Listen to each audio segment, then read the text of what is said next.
What's really good? What's really good? What's really good? You already know what time it is. It is live with the Sanchez Show. It's a Thursday night, a little different situation, but we got the NFL draft, so we got a lot to get into. And I had to bring my brothers on the show with me. Obviously, as you guys know, Trip Young, we always rock out on Monday night. Trip, say what up to the people. What up? What up? But we do have a special guest with us tonight. He covers the Orlando Magic. He's doing his thing on the sports scene, not only NFL, but NBA, and a great mentor to a lot of these young athletes you guys have been seeing, whether playing on Sundays or playing in the NBA. Shout out to Terry Spain. Terry, how you doing today? I'm doing well. I appreciate y'all for having me on, man. This is a great show, man. I'm excited about this show. Quite honestly, it's a good look. Absolutely. I've been wanting to get you on the live with us for a little bit because before we get into some NBA talks, we got a big game three, actually two big game threes tonight. Knicks Pistons, and we got the Clippers Nuggets. Obviously, NFL draft starting in about an hour, so we're going to be live for the next hour leading up to the games and the draft. But I wanted to get you on to speak on some of the other things you do. Obviously, like I said, you're big on the sports scene. You're covering Orlando Magic. You've been covering Florida State football for quite some time, but you've been a mentor for a lot of these young men. Can you speak to some of the things that you've been doing away from the field to help these men prepare for the draft and their next stages of their life and their career? Yeah, absolutely, man. And it's not just athletes that I mentor, but it's just so happened it falls into the same realm because I do a lot of sports broadcasting. But what I do is just take some of these young men, some who have fathers, some who don't, and just kind of show them the way like how I grew up, or give them some pointers or some tools to put in their toolbox, man. That's one of the most rewarding things for me is to see these young men go out and be productive citizens in their community. But I also do it internationally as well. As you probably can remember, Eric, I actually came back. I went to Africa 2 years ago to do the first ever Kenyan Young Men Empowerment Summit, where we had over roughly about 300 young men that we came and just kind of showed them a different pathway. And that's exciting as well. But getting back to the athletic portion of mentorship, that's most rewarding because you see these guys on Sundays, on Mondays, on, if they're playing in the NBA or they're playing in the UFL or they're playing collegiately, this to see them blossom and see them do things that their goals that they wanted to achieve. And what I do is kind of help them and bring them along and achieve those goals and help them, just like I said before, be productive citizens.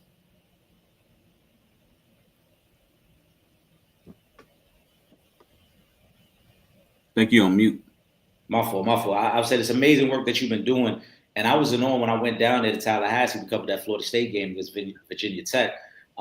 Because again, you're really locked in with a lot of the young athletes. You could see their admiration when they speak to you. You could see the connection that you make with these young men as you're helping them into, young adulthood and the next phase of their career, man. So I definitely want to commend you for that. And that's why we've been wanting to get you on the show. You see the questions rolling in. Shout out to Ron Charles. We're gonna get to those in a second. Shout out to Tyson. Trip, how you feeling about the draft tonight? You the Giants fan out here. You see Terry got his Bears gear. I got my Colts gear. How you feeling about the Giants at number 3?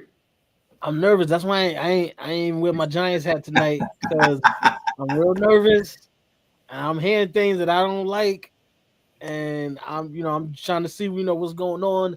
I seen something earlier today that I hadn't even seen pop up before in regards to a possible trade with the Raiders and them swapping the third pick for the sixth pick, and I'm just like, if y'all f this up, I don't even know what I'm gonna do, man. I'm gonna lose it. If y'all f this up, I'm gonna lose it. We got to get Terry back in here. I think connection might be bad. I did want to tell you, I think I sent this to you on IG earlier today. Again, shout out to Ron. He was the first one in the comment section. Mm-hmm. Vegas has Shador going to Pittsburgh. That's the betting favorite right now. Pittsburgh to land Shador. I'm interested to see how they think this is going to happen. Obviously, Vegas is reading the tea leaves and what they're hearing. But Pittsburgh got the number 21 pick. I don't think Shador is sliding all the way down to 21. No. So what type of trade could be in the works? Here we go. We got Terry back on. I'm interested to see that because that's one of the main storylines that we've been talking about for a few weeks now. Could Shador slide in the draft? Terry, I wanted to ask you, in terms of the quarterbacks that we're talking about for first round, we know about Cam Ward. We know about Shador. There's a lot of movement now for Jackson Dart to possibly be the third quarterback taken in the first round. Who's your favorite of these three, and who do you think probably has the potential to have the best career of the three? And that's including Cam Ward? Yeah. Cam, and then we could throw Jalen Milroe in there as well, because Milroe's projected to be the fourth quarterback off the board and potentially a late first rounder as well. Mm-hmm. Yeah, and it's all about situationals. Like if you go to a team that is like if you go to a team that's accustomed to winning or a win now type of team, there's a lot of pressure on that team. The great quarterbacks are going to go to a not so good team, right? So Cam is going to be probably the first pick, but out of all the quarterbacks, I think Cam is the most polished out of all of them, and I think that he'll at the end of when it's all said and done, he'll probably be the best quarterback coming out that draft. But there's also a young man who a lot of people are not talking about. I had a chance to meet him when I was covering the Senior Bowl. He's the quarterback out of Memphis. His name slips me right now, and I don't know why it's slipping me. But he's another quarterback that you can be like, oh man, he was in this draft. Man, he's pretty good. He's one of those quarterbacks that get lost in the shuffle. But when you look him up 3 years from now, he's a Pro Bowler. So not to say that that's what's going to happen to him, but he strikes me as one of those type of players that can easily just get in with a team that's don't have any huge expectations, and he goes in and do what he needs to do. With the coverage at the Senior Bowl, talk to me about some of the guys you saw there, and maybe somebody who might be a sleeper pick that nobody really knows about, or somebody who I know situation plays a big factor in a lot of these guys' success. But who's one guy you came away most impressed from? Oh man, there's so many to name, but a guy that a lot of people are not talking about. He's out of there's two. One is out of Virginia Tech. His name is Dorian Strong, cornerback from out of VTech, and also another young man that I was impressed with, which was I was impressed with all of them. So I don't want them to think if they see this, well he wasn't, he ain't gonna mention my name. I like them all. But I was really impressed also with the kid out of Texas, Sorrell. He has a motor, man, and he's one of those. He's a defensive end, and a lot of people are not talking too much about him, but he has a motor. And then just to throw another little dark horse in there, not really a dark horse because a lot of people know him. Probably Joshua Farmer, the linebacker from defensive line from out of Florida State. Okay. Trip, let me ask you, getting back to the Giants, we're going to get to some NBA talk real soon as well. Shout out to Pooh. I see you in the comment section as well. With the Giants, I know Shedeur is the guy you want. If it isn't Shedeur, though, who would be the pick that you would get most excited about? Would it be Abdul Carter? Would it be Travis Hunter? Would it be someone else? Yeah, I think I think it depends on who's available. But let's just say all those guys that you mentioned are available. I mean, I would say Travis Hunter. I would be good with that pickup because now you're talking about putting Travis Hunter alongside of Malik Neighbors, and they have a pretty good young running back as well. So I would be okay with that. Obviously, we know Abdul Carter is the beast of the draft. We know he's probably the best player in this draft class, but it's not a need for us right now because I think our line is pretty good. With Thibodeau, I think he's going to continue to improve. So we really need the pieces on offense. So if let's just say if Tennessee Cleveland went quarterback, I'm okay with Travis Hunter right there at that spot. Terry, what about you? Bears at number 10. There's been a lot of talk. Do you guys go get a tight end for Caleb Williams this year? If Ashton Jeanty happens to fall, obviously he's probably the number one guy that you would take at number 10. Who would you like to see the Bears, or what side of the ball would you like to see the Bears address? Well, we honestly, in the free agency, we definitely addressed our offensive line, I was really happy with. We went and got 3 studs that's going to help Caleb Williams stand upright in the pocket, which is what I want. I wouldn't be surprised to see them go offensive line again. But if Ashton Jeanty is there, I would take him, and only for selfish reasons. Shout out to him because we actually went to the same high school. Obviously, I'm a lot older than this kid, but I grew up in Italy. You already know that, Eric. And so he went to Naples American High School, where we grew up when we went to high school together. And his dad was also a Navy chief with me too. So I'm pulling for the kid wherever he goes. but he would look good in a Bears uniform because, as you all know, Bears do produce good running backs. So if we're able to get him at 10, I would take him, but I don't want to move up and give up a lot of draft stock for him because there's a lot of talent. This is running back. If you all haven't done your research on it, I'm quite sure you have because you guys are professionals, but there are a ton of running backs in this draft. Like you can literally you won't be upset with the top 8 running backs that you pick. They're all good. And I've seen a lot of these young men in the Senior Bowl, and I saw a lot of these young men in the Combine, and there are some talented running backs. Yeah, Gentsy's the biggest name in this draft, but as you mentioned, right. Hampton, you got the 2 kids out of Ohio State, you got Scatterbo who looked good in his playoff game last year. So there's a lot of talent where you can still get the running back late first or even into the second round and still be very happy with the guy you pick up. Right. Again, this is the Sanchez Show, guys. Guys, make sure you are subscribed not only to the Sanchez Show, but Real Fans Real Talk. Trip Young and I go live Monday nights, Real Fans Real Talk at 7 p.m. We just had a great interview this past Monday with Dennis McDonald, known as Reggie from the Bad Boy movie series. He'll be at Ballin' for Pieces. We prepared for that coming up in June. So make sure you subscribe to both YouTube channels. Like the videos, tune in with us. You see the comment section is filling up. We're going to get to some NBA talk now as well because Game 3 of the Knicks and Pistons is going to be tipping off in about the next 50 minutes. Before we get to the Knicks and Pistons, though, Terry, you covered the Orlando Magic. Obviously, you see them on a day-to-day basis. You've been following the team and covering the team now for a few years. They're down 0-2 coming back home. Is this over? Should they just pack it up, or do you see any hope of them making this a series, at least against a Boston team that's a little banged up? No Tatum last night. We know Brown has been dealing with the knee injury as well. Yeah, I'm never going to count the Magic out. Shout out to my brother Jamal Mosley, the coach for the Magic. That arena, if you haven't been to the Kia Center, when they're at home, they have a pretty good home record. They're electrifying when it comes to them being at home. It's like a lot of other teams, Boston is definitely banged up. I think Tatum might play tomorrow, but in the event that he does, I think they might kind of limit him as well. But I'm really impressed with Paolo. I didn't know how he was going to be in this series. I really wish he had another dominant scorer to go along with them, but I believe the Magic are going to win this next game at home because that Kia Center is going to be rocking because they want their team to come out here and beat the Celtics. If you can come out here and beat the Celtics, the Celtics has no answer for Paolo.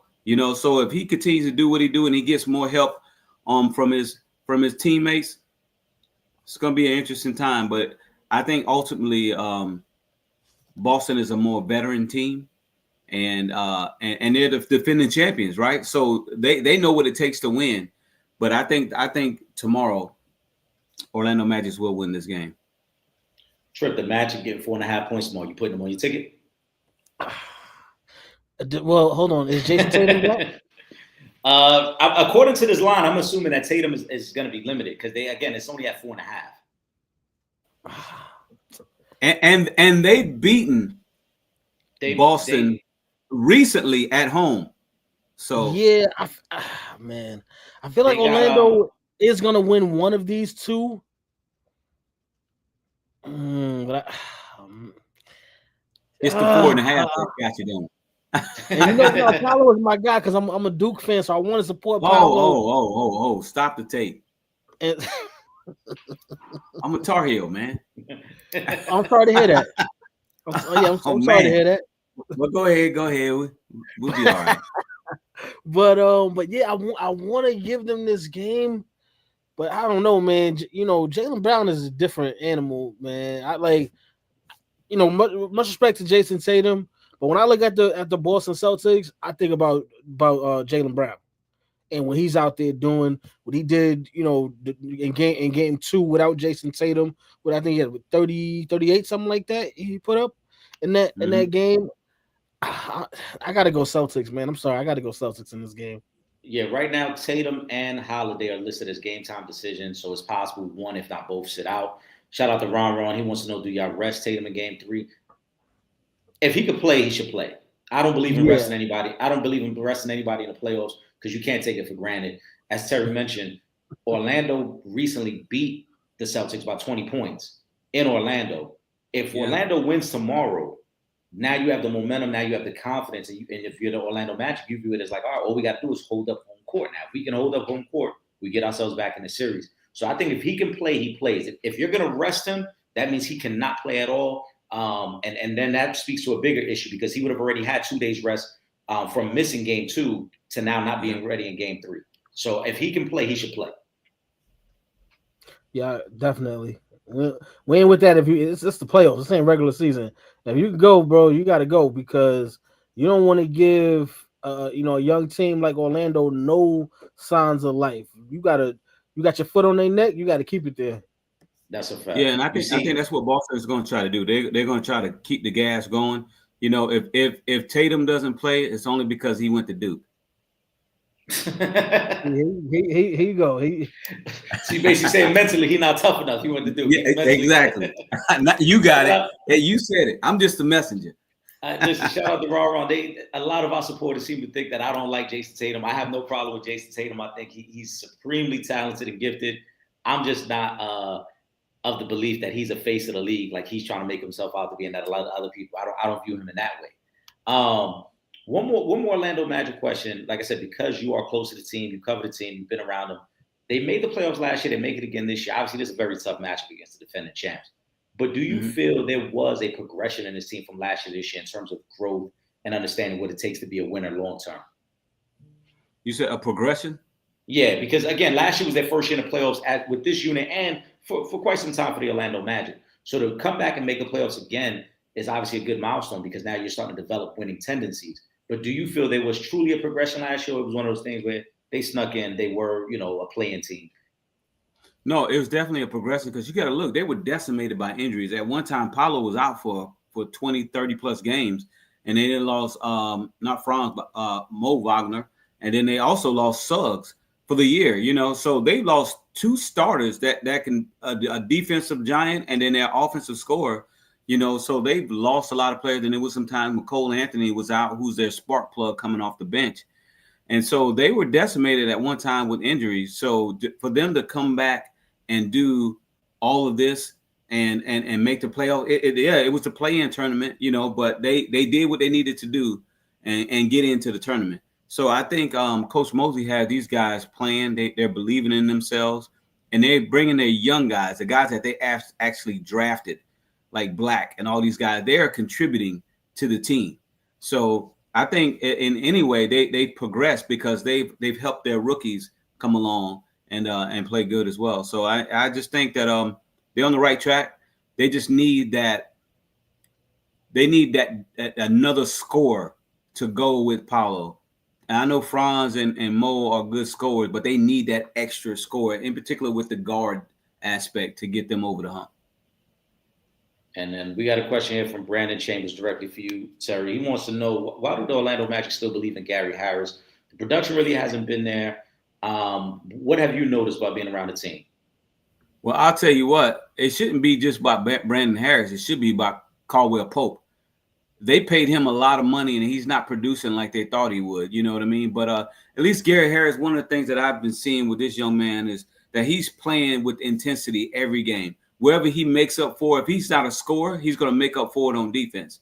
And so that's the reason why they got him there, is because he plays hard. He dives for the loose balls. A lot of these athletes now, they don't dive for balls no more. Like when we played basketball, when I played ball, it was required, or you didn't dive for the ball, you was on the bench. And so he does those things that that a lot of these players don't want to do. So that's the reason why he's still in the game. And he's a starter because Suggs is not there. Now, if Suggs wasn't there, he wouldn't have been a starter. So you got to look at that as well. Right. Again, back to the injuries.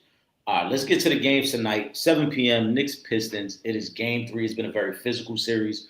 Both games been very close, up and down series. Trip, I'm going to let you start off with this one. Shout out to Pooh. She says she don't know if the Knicks can win tonight in Detroit. It's their first playoff game in that building. Shout out to Detroit for building this young, competitive, super hungry team. But Trip, what do you think? Knicks going in there for game 3 with the series tied at 1. Oh, man. Damn it. You know what? Here's the thing, right? I'm gonna need Carl Anthony Towns to play some damn defense. There ain't no way Tobias Harris can be busting your ass the way he been busting your ass.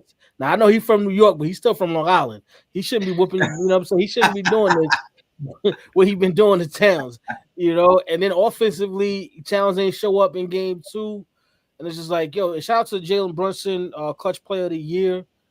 But Towns, you got to do better, man. They ain't, you know what I'm saying, mess up the big four.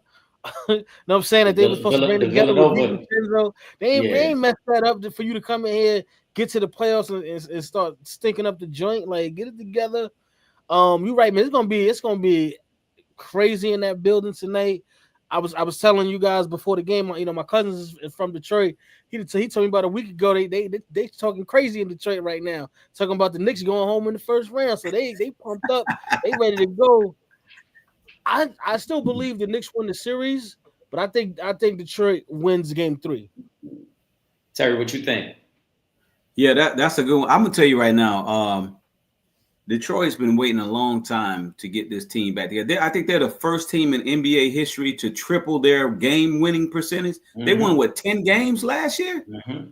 And for them to triple that, they're on an all-time high. I mean, yeah, you're right. Good job with the GM, the owner, the coaches for getting this team out here and playing, because they have some talent, man. I'm telling you, they were hitting on all marks. Now, the benefit of being with the Knicks is that, and I actually think the Knicks is going to win the series. The Knicks, they have Brunson, man. And I'm going to tell you right now, if you don't have a floor general, I know they have Cade Cunningham, but Brunson, he shows up at the right times, but they do need Karl Anthony Towns to show up. You do a trade like that, you expect him to average 23, 24 points a game every night with no excuses. And so he's definitely gonna have to play better, but it's gonna be loud in Detroit. And I think Detroit's gonna win this one tonight, though. It's gonna be a tough game, man. I mean, obviously, my homer bias is to say the Knicks will win tonight and Knicks win the series. I do think the Knicks win the series based off experience, because when you look at the two teams, I think talent-wise, Detroit is very close. It's just again, this is their first time as a collective in this situation, being here in the playoffs in this environment. I wonder, though, if tonight there's a possibility that Detroit might be too hyped up. Because, again, this is the first game in that building. One or two things can happen. Either you can come out on fire right away and feed off the energy, or you could be too amped up because the building is rocking and it's your first time there. I think the Knicks win tonight, though. I think the Knicks make the adjustments. Karl Anthony Towns, everybody's heard about everything that's taking place. But more importantly, I think Mikal Bridges. Bridges has to play better for me. That's the guy to me that's really the X factor, because we saw in game 1, OG played really well. Brunson closed the show. Towns plays well, they win. The Knicks need that third guy. And if it's not going to be OG, it's got to be Bridges. The other thing that sticks out to me, though, is Detroit is just playing at a different level intensity-wise. When you look at the physicality and the way they're attacking and blitzing Brunson to get the ball out of his hands. Granted, the foul disparity in game 2, a lot was made of that. I try not to put too much stock in that, but Detroit was a plus 12 in terms of free throw points. To me, the rebounding was a bigger issue, though. Detroit in game 1, rebounds was pretty even. It was only a +1. But in game 2, they was a +14. And that, to me, is the difference, because Detroit isn't a lights-out shooting team. So if they're getting the rebounds and getting the second chance points, that's going to give them the opportunity to kind of will their way to a victory against a Knicks team that I think is a little more veteran-laden and a little more skilled in terms of talent. But overall, it's going to be a tough series. I still got the Knicks, though. Like I said, I know it's a homer pick. I still got the Knicks, man. The other game tonight, actually, this was yesterday. Warriors-Rockets. Thoughts on Warriors-Rockets game 2? Looks like from a new update, Jimmy should be fine. Is it? Or is Curry getting grabbed and roughed up and getting no calls? Trip, start that one off. Well, I mean, as long as Jimmy Butler is going to be fine, I think the Warriors will be okay. I don't have faith in the Rockets at all, and that's not to say that they can't win this series. Because I do think they can win this series. But I also look at Houston as one of those teams, Eric, that we talk about all the time. They breeze through the regular season, they look incredible, but they're going to be gone before the second round of the playoffs. And that's what we saw in game 1 when a veteran team went into Houston and, did they numbers and got game 1. They did what they were supposed to do. You know what I'm saying? Taking home court advantage. Jimmy Butler's going to be fine. Now they go to Golden State. That's going to be tough. for Houston, a young team to come into Golden State with that environment. This is a team that is used to winning. They're used to championships now because of Steph Curry and Draymond Green. And if Jimmy Butler is good, the Warriors will be just fine. Yeah, I think that's a major injury. Terry, what's your thoughts coming out of that game yesterday now with that series tied at 1? Yeah, I echo those same sentiments, man. I'll tell you right now, they're going to Golden State. Steph Curry is not losing, bro. And Jimmy Butler should be all right. I know he took a hard fall. That fall was hard, man. I felt that. I was on the couch like, oh my God. But I'm glad that he's going to be better because I want to see them at their full strength. Like and see, because this is going to be Jimmy Butler's first year playing with them, especially in the playoffs. So I think they will win this because champions always find a way to win. And you said, I don't know if you guys saw what Green said about the first game that he played, that he was nervous. It was his first game, so he was kind of like starstruck in some aspects. You think that's something? You wait till you go to Golden State and play in this playoff, because I think Golden State is going to get those calls that they wasn't getting. Yeah, they were grabbing Steph and doing all these different things. Trust me, the referees are not going to miss those calls in Golden State. So it's going to be real tough. It is, and that's a great point in terms of young players being starstruck, because that affects the role players more than it affects the star players. The star players are going to get the opportunities, but the role players who you need to knock down that corner three or make the big defense stop, a lot of times those guys get stuck in the moment and it becomes too much. They become overwhelmed by it. So that'll be something interesting to watch when Houston goes to Golden State. Pooh wants to know, and this is in terms of the refs, we got to get to the refs as well. We talk about the grabbing and holding in the Golden State series, the physicality in Detroit, New York, that Lakers-Wolves game. Why was the refs cheating for the Lakers? Come on, Pooh. We're not going to say they was cheating for the Lakers, but Braun on the ground, faking looking up. Pooh, that's Tripp's man. Tripp does not allow any Braun slander on the lives. So Tripp, you get to start this one off right here, man. First of all, come on, Pooh. You know I love you, Pooh. But now ain't nobody. Refs wasn't doing nothing for the Lakers. Lakers came in that game understanding what was at stake. They showed a clip of LeBron's interview with JJ Redick before the season started, and he was explaining how tough game 2 would be, especially after winning game 1, and pretty much everything he said, like this it's not an easy task. Again, this is a team that won the championship a couple of years ago. You have LeBron there, who probably got more experience than anybody in the league at this point. And you got Luka, who's been playing lights out. Really since he got to the Lakers. He may have had 2 bad games as a Laker. But did you think they were not going to come back and out the gate, and do what they did in game 2? No, this is what they were supposed to do. These are the best in the world for a reason. 2 of the best players in the league, you know what I'm saying, with LeBron and Luka out there, and they was coming back. They was coming to get theirs, and that's what they did in game 2, and they're going to go get game 3 too. And y'all keep acting up, they're going to get game 4 and 5, like I said. They're going to run the table straight through like that. And I'm wearing the Timberwolves hat. What's up? I'm not surprised that the Lakers bounced back yesterday. That's what veteran teams do. They lost game 1. More importantly, I just thought their defensive effort was better. You look at game 1, Minnesota hit 21 threes. Yesterday, they hit 10. So obviously the defensive effort, their closeout was better.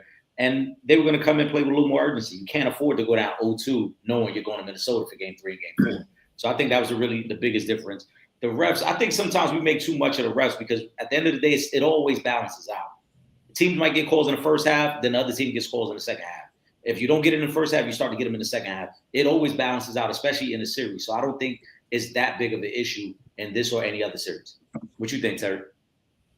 Yeah, I wasn't surprised that the Lakers won. I was pulling for the Wolves, though. I'm not really a LeBron fan. I do respect his game, but I'm not really like a huge rah-rah fan. But you gotta give credit where credit is due. And I knew that they were going to pull this game out because this is what everybody wanted to see. Now, what the big test is going to be what the Wolves are going to do when they're at home, and they need to win these 2 games at home. And if they don't, and they let the Lakers win one of these 2, it's going to be a real tough series for them. But if they're able to get these 2 games at home, now you're cooking. But they're gonna get the best from every player that's on the Lakers because people are expecting the Lakers not to get out in the first round. But I think Edwards needs to play this a little bit better. Everyone's falling in love with the 3-pointer, man, and I know this is not one of the topics, but that kind of irks me because I played basketball and the 3-pointer was there, but I mean 2 points work too. Yeah. You know what I mean? It irks me when I see 6'10", 7-foot centers out there shooting threes, and you can go in there and get 2 points. But I digress. I'll leave that one alone. No, I mean I agree.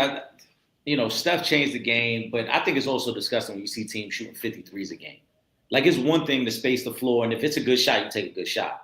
But there's been games this year where the Celtics have shot 50 and 60 3-point attempts, which is just crazy. Like you're not even trying to get inside the 3-point line. You're just chucking it up from 3, and you're hoping that the numbers play out when it's all said and done. So we'll see if that ever affects them in the playoffs. But I do agree with what you're thinking on that. It gets out of control. Brandon agrees with you. He had put this statement up as you were speaking as well. Anthony Edwards needs to take a page out of Jordan Kobe's book, get in the post and mid-range. I think he's dribbling at the top where doubles are coming. I agree. It's a lot of ISO ball.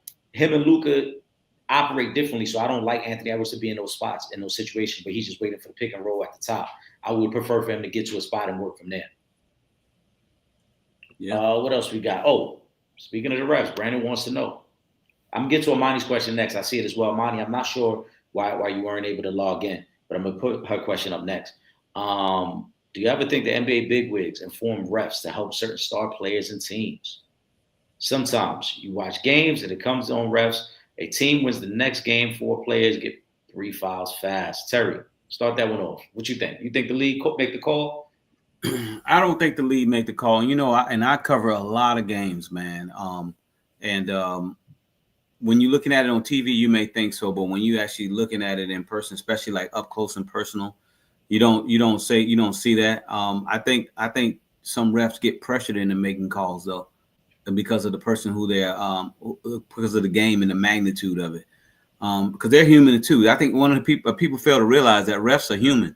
I see some of these refs, they make calls and they know they mess up because they're getting graded too. A lot of people don't know this with the professional, the referees in the NBA and referees in NFL, they get graded and that determines if they're going to get a playoff bid and ref those games. So they're being watched as well. So it's a lot of pressure too.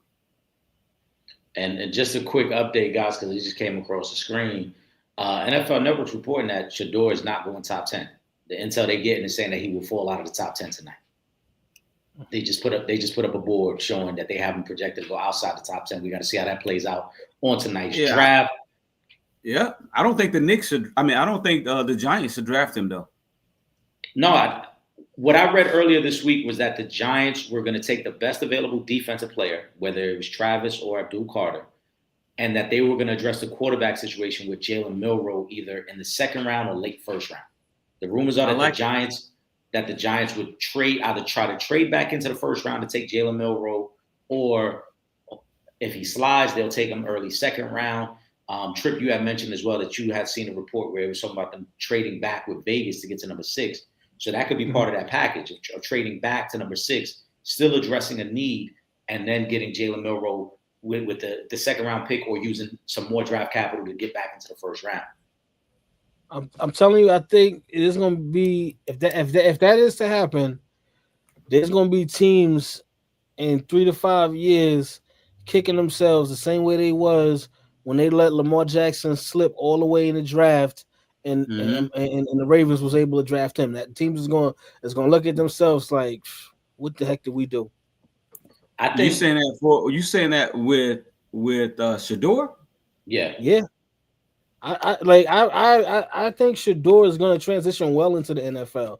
Like, I think people are sleeping on him, and I think he's going to be really good. Dion, my boy, I'll be quiet, but I love Shedeur, but I don't like him for the Giants though.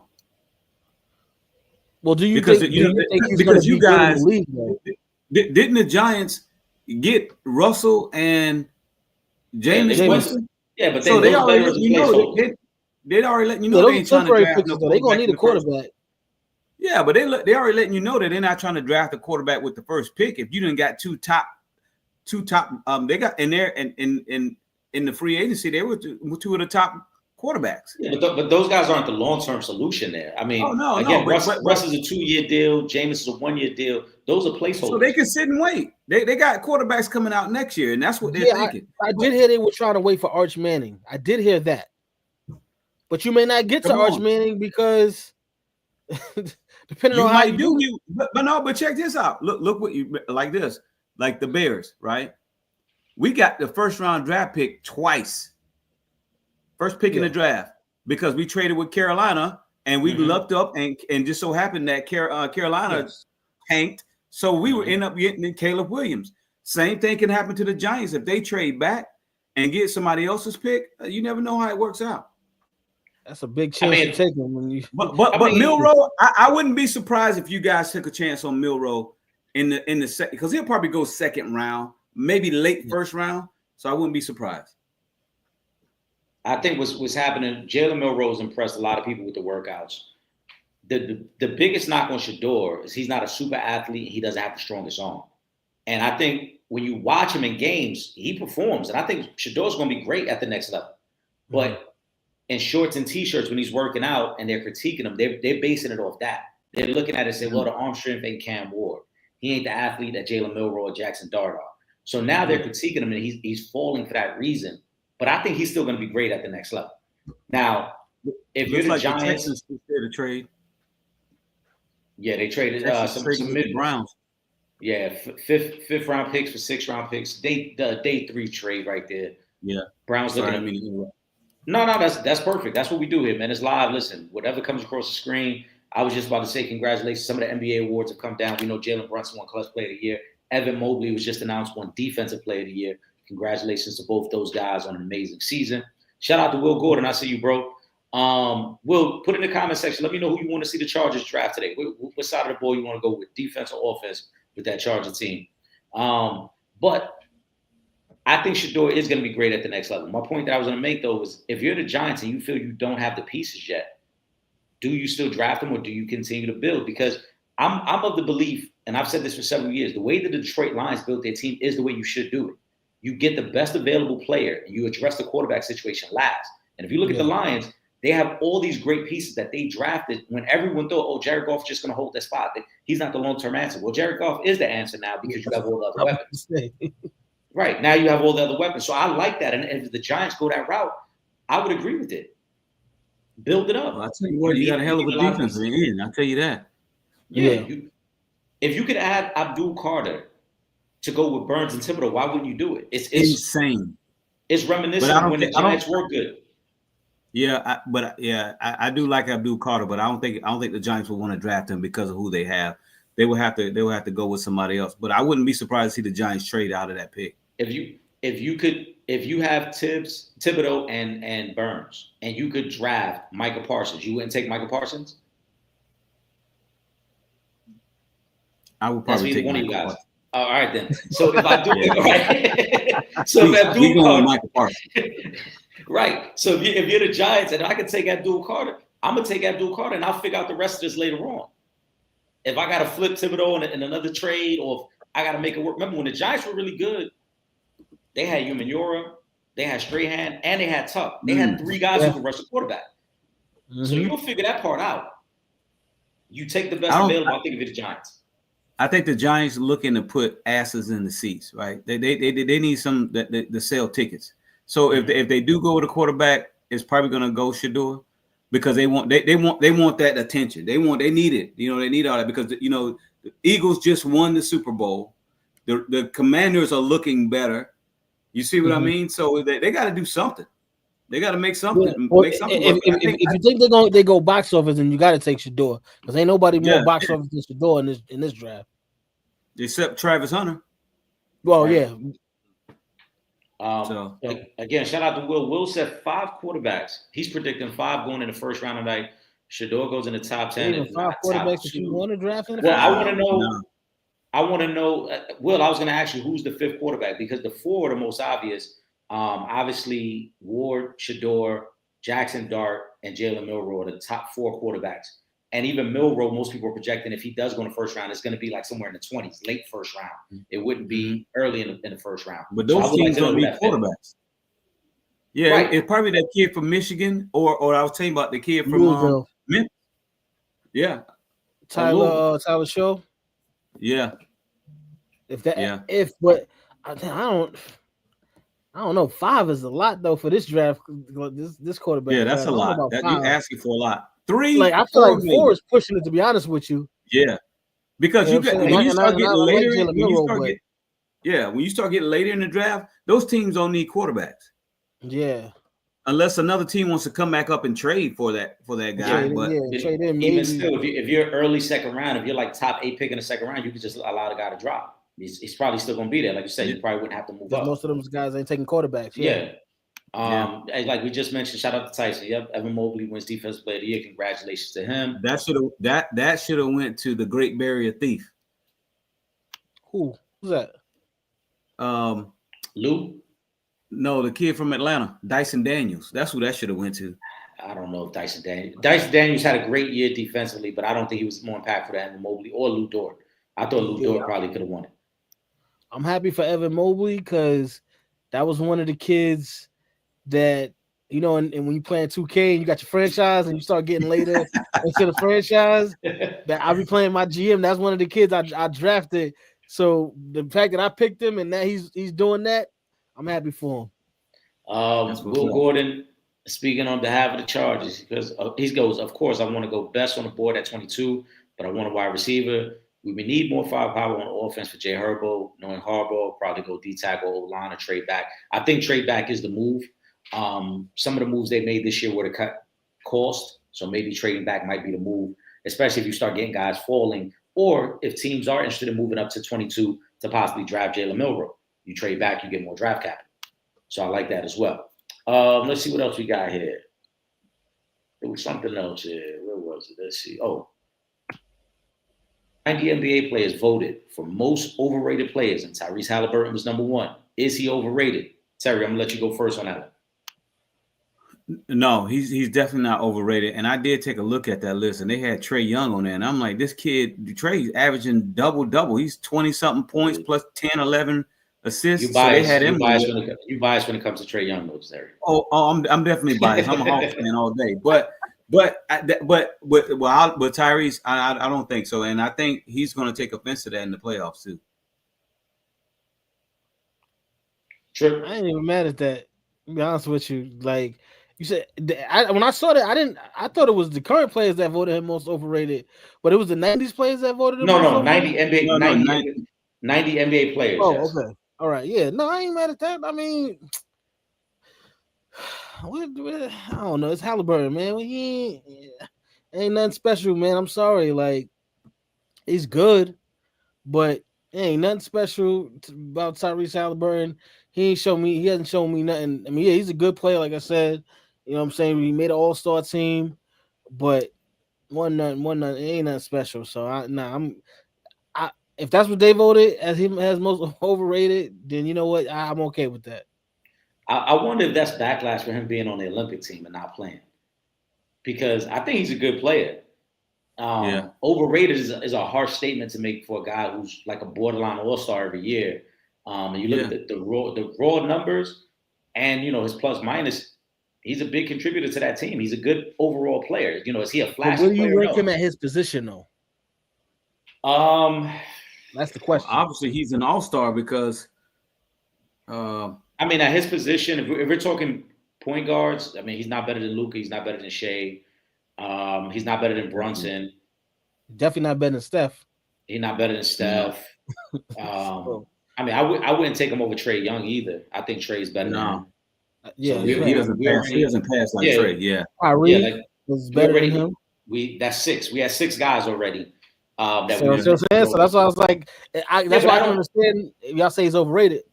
But I wouldn't consider that overrated because you look at his numbers, he plays well. It's just the guys we mentioned are, all NBA guys. I mean, Steph's going to be an all NBA guy. Shea's an all NBA guy. Luka, like you're talking the elite guys at the position. and we know because the game has shifted to a guards league, most of the best players in the league are guards. Yeah. So I think it's a tough spot, to call him overrated. I wouldn't go that far. I don't know. I mean, well, they saying who's the most overrated. So who else Kevin qualifies? Durant. Who? Karl Anthony Towns. Kevin Durant is overrated. Nah, I can't say Kevin Durant is overrated. Kevin Durant, and that's not to say Kevin Durant is not a great player, but is he overrated? You say he's overrated right now? This season? Right now, yes. That vote took place for this season. It's hard for me to say he overrated. Now, Karl Anthony Towns, I can say. Hold on, but we'll get to that in a minute. How could we say Kevin Durant is not overrated when he can't lead a team to the playoffs? You're supposed to be this all NBA talent. You can't make the playoffs.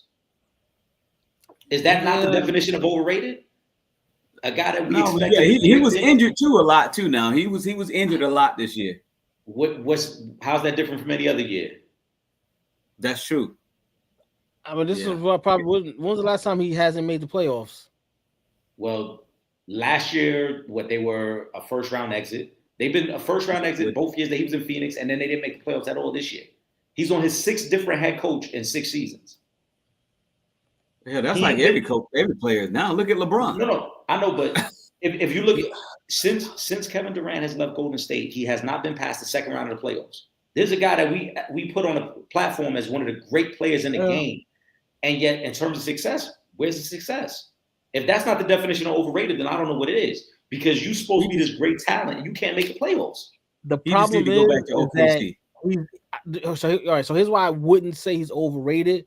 Just because of what he has done over the course of his career, it's hard for people to say he's overrated because again, this is an MVP we're talking about. This is a 2-time Finals MVP.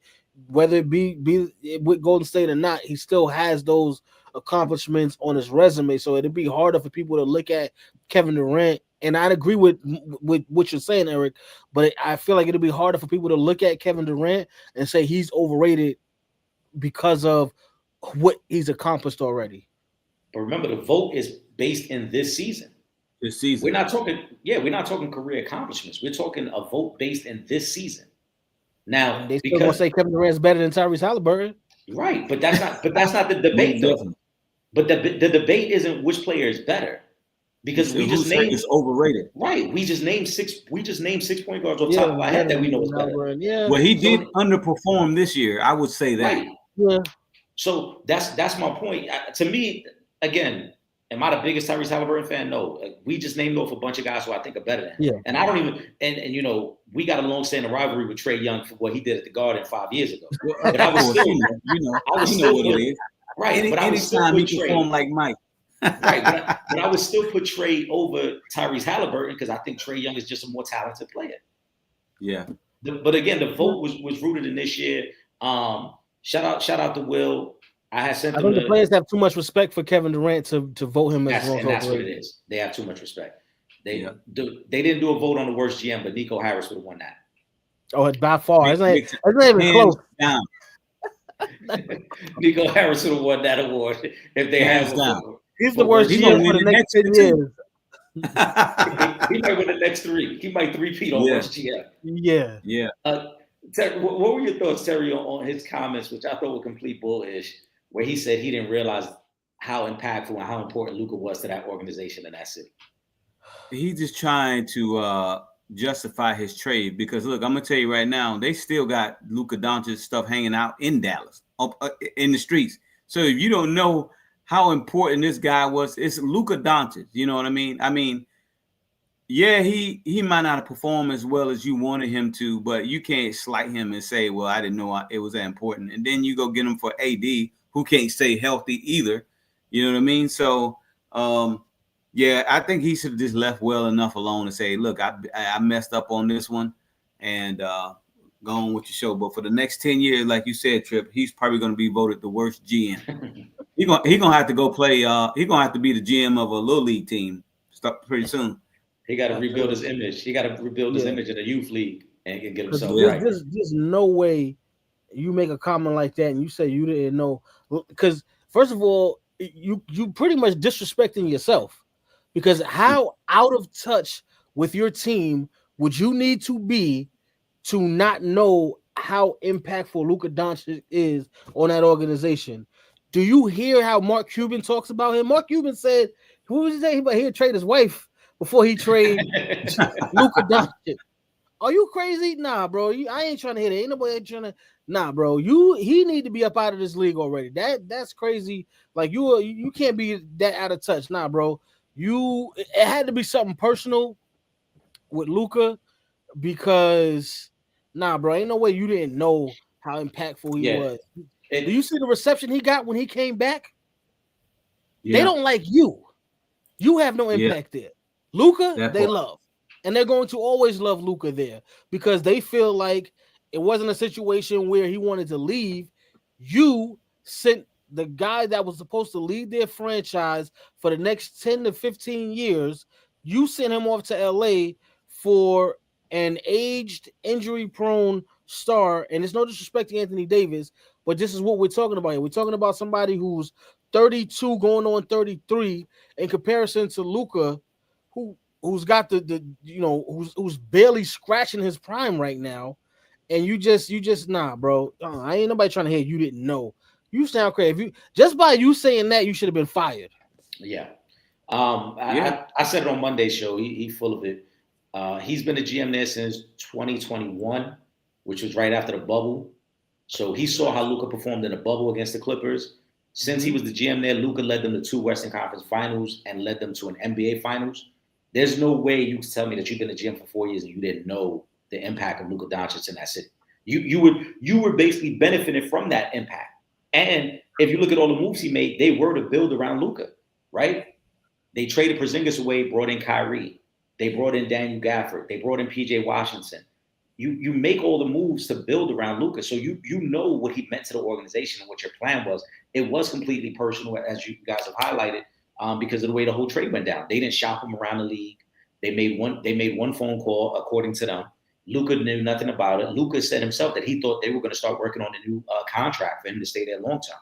So this was personal, and there's been reports that recently come out where one of the former trainers who was fired by the Mavs said that they didn't like, specifically Nico Harris, they didn't like the power that Luka had within the organization. So they started firing the people that were close to Luka Doncic within the organization before they traded him. So that's what it came down to. It was personal. And they got you to the finals last year.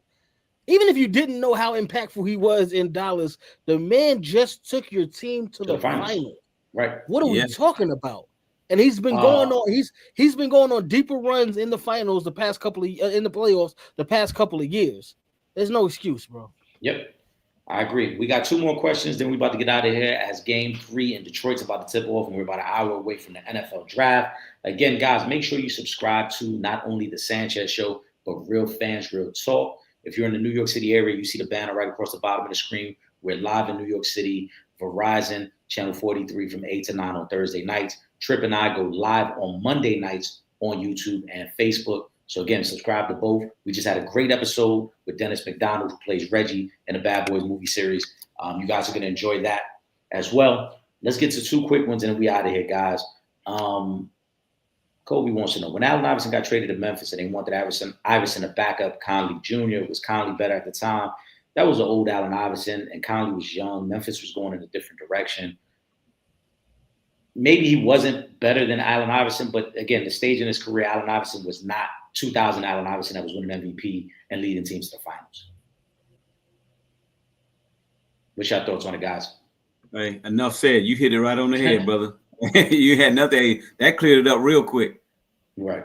And then also, shout out to Kobe on this one, too. Any updates on Gilbert Arenas' son? For those that don't know, his son was in a really bad car accident earlier today. Last I read and heard, right? He's in a medically induced coma. Obviously, I've seen the statements from his mom, asking everyone for their prayers. And our thoughts and prayers are with Elijah and his family right now, man. Very promising basketball career. We hope that this is just a minor bump in the road and nothing major, because he had already committed to go play at USC. He was coming off a great tournament run over the spring. He had lit up a couple of the basketball tournaments and showcases this spring. So again, hopefully it's just a minor bump in the road. Thoughts and prayers out to the whole Arenas family. And Well said. I'm seeing here it says that it doesn't look like he had any broken bones, so that's a good thing. But yeah, that's a terrible situation, man. I just pray for him. God bless him. Hopefully he has a speedy recovery. Absolutely, man. That's what we hoping for. Before we wrap up, Terry, give us final thought. Anything you want to plug? You've done so many things. You got a book out there. You're mentoring a young man. You probably got about 5 or 6 guys that names are going to get called tonight in the draft. But any final thoughts before we wrap up the live tonight? No, once again, I thank you all for having me on the show, man. It's exciting. I definitely want to come back, man. This is a great show. If anybody wants to catch me, I'm on Instagram, Terry Spain 21. I do have my website, terrySpainConsulting.com. I'm on Facebook. I'm on LinkedIn. I'm on everything, YouTube as well. And shout out to all my guys that's getting drafted, man. I would name them all, but hey, there's a lot of them. But they're getting drafted this week, and a lot of them are nervous, and a lot of them are excited. But this is the part that I like to see these young men whose lives are about to change forever. So shout out to everybody who's getting drafted tonight. And hey, let's get ready for some football. Yeah, we got one more, and I forgot because I mentioned it earlier. I'm sorry, Amani. I'm gonna post it up now. I did say earlier I was gonna post it. Amani wanted to know thoughts on Shannon Sharpe leaving ESPN for a while, and will he get that $100 million contract still? Trip, I know how you feel about Uncle Shay. Yeah. What's your thoughts on the situation? Listen, man. Yeah, and we spoke about it a little bit on Monday. And how we don't go too in depth until we have all the facts. But as far as Shannon Sharpe, leaving ESPN for a little while, he did what he was supposed to do in the situation. This is ugly right now, and you got the ambulance chaser out here, trying to take him to the bank. You know what I mean? Shout out to my guy Hove, put that dude in his place. So you know what I'm saying, like. I really need to see all the facts. I know, Shannon Sharpe. One thing I will say, which I do love in the situation, is that he's been very forthcoming in regards to the situation. He hasn't been afraid to speak on what's going on. So I really hope the situation, works out for Shannon Sharpe, because he has, from being a Hall of Famer, Super Bowl, multi-time Super Bowl champion, he has really found a new life in media, a new career in media, and he's one of the best, right now. So I really hope that what's going on is not the case. Obviously I don't know the young lady, and I don't have all the details right now. And if Shannon Sharpe is wrong in this situation, then whatever happens to him, he's gonna have to deal with. That's that's his cross to bear. But as far as him leaving, yeah, that's what he has to do right now, because you don't want to tarnish the brand, and they got to deal with that every. So he's just doing what he has to do. And the $100 million is, if everything works out in his favor, he gonna get that. He might get more. Yeah, I think ESPN will still be willing to negotiate the contract, but they're gonna want some of this to play out first before they go to the negotiation table. Terry, what's your thoughts on the situation with Shannon Sharpe? Yeah, it's the same thing, and it's unfortunate, man. That's why you got to be very careful who you surround yourself with, and he should know that. I'm quite sure he does. But yeah, we definitely got to see how it all plays out. There's been a lot of rumors being spread about him over the last year or two. So everything just piles on. You know how it is when it rains, it pours. So I'm really hoping that everything works out for him as well. But like you mentioned before, Trip, if he's guilty of it, he's got to do what he got to do, because for those who have daughters, what would we say if that happened to our daughters too? You know what I mean? So you got to take all those things in consideration. Doesn't matter who he is or what his status is. You got to look at those things too. But yeah, I mean, as far as the contract, it was smart for him to go to get away from ESPN, because ESPN, at the end of the day, they're a business, right? And they make us sign contracts and stuff saying that, integrity and all these different things. So that was going to go regardless. Yeah. So the thing about it is, I'm glad that he stepped back, but it's going to be a whirlwind for him. Will, you're a fucking fool. You crazy, Will. and Willie Galt had to get thrown in there too, just because we got a Bears. Hey, that's my bear. That's my bear. Don't use Willie Galt, man. That's my guy. Willie Galt had to get in there as well. There is one aspect of this that just came out today, and I think I sent it to you on IG. Yes. We got to see Same if with it's real. Shaq. There is audio of Matt Barnes. I don't know who he's on the phone with. It's just the audio of Matt Barnes saying that Shaq was actually paying people to dig up dirt on Shannon Sharpe. Terry, I'll send it to you as well if you haven't heard it. But we don't know where the audios come from. We don't know who's on the other line with Matt Barnes. Wow. But in the audio, Matt Barnes says, he goes, Shaq has a vendetta against Shannon Sharpe, and it dates back years. They had a beef a couple years ago that I guess nobody knows about. And according to Matt Barnes, Shaq is paying people to dig up dirt. So I don't know if the two things are tied together. If this young lady who, oh, by the way, was secretly recording Shannon Sharpe that day as well, if this has anything to do. But yeah, I think it's not ironic that audio comes out today as well. I wonder if that was through Tony Busby or somebody else. But I'm going to send it to you as well because that makes the story get crazy right there. Now, it's probably true that he did that because I'm saying, like, why would Matt Barnes just be, you know what I'm saying? Like, but it's just like, yo, that's some real sucker-ish. If you know what I'm saying, like Shaq, if you really out here doing that, bro, and I got a lot of love for Shaq, but that's some real sucker-ish. If you out here like looking for ways to bring another black man down, it's crazy, bro. We got enough people out here trying to knock us off once we get a little bit of anything. And as a black man, you trying to like what's y'all beef can't be that real if you want to end this man's career, his livelihood, that you going that hard and you willing to pay somebody like that. That's crazy. Yeah. Uncle Shay, you got to be careful. We didn't do it. I think he made it. He almost did. But he had the same suit on when he came back, so he probably made it.